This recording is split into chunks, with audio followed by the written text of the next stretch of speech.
Bonjour, décidément, le projet de multiplex dans le sud ne ressemble en rien à un long fleuve tranquille. On connaît la bagarre qui oppose les deux poids lourds du cinéma à La Réunion, Moréfilm et ICC pour investissement, commerce et cinéma. On sait que tout ça se passe devant les tribunaux, que ça dure depuis très longtemps, que c'est très compliqué de s'y repérer et qu'on n'en connaît pas d'issue.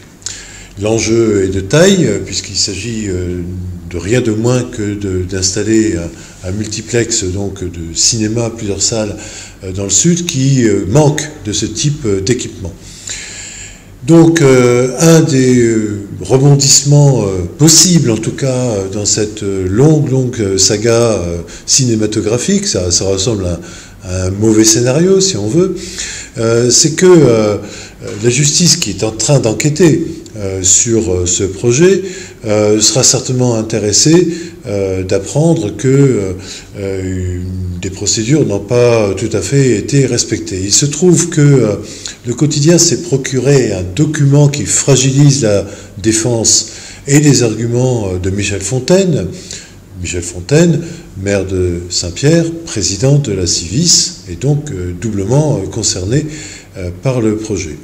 Le président de la Civis a en effet annoncé l'attribution d'un terrain à Moréfilm, dirigé par Yves Etève, plusieurs semaines avant que la décision soit prise.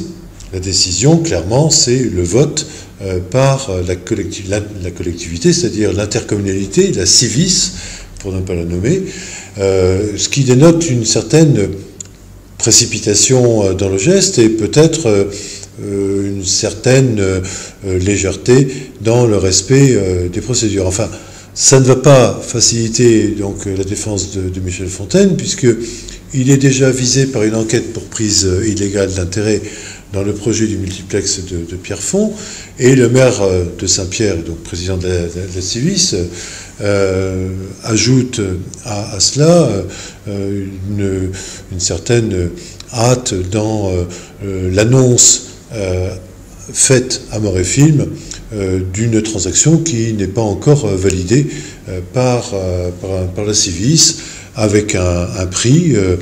La lettre dit clairement, j'ai le plaisir de vous informer qu'une parcelle de 15 000 m² vous est attribuée pour la mise en œuvre du programme que vous nous avez présenté lors de notre réunion du 30 juin dernier.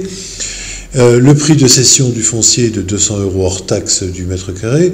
Je demande donc à la SPLA, donc la Société publique locale d'aménagement Grand Sud, de faire préparer les compromis de vente dans les meilleurs délais, ainsi que les plans d'arpentage et de bornage. Donc ça, c'est Michel Fontaine qui l'écrit.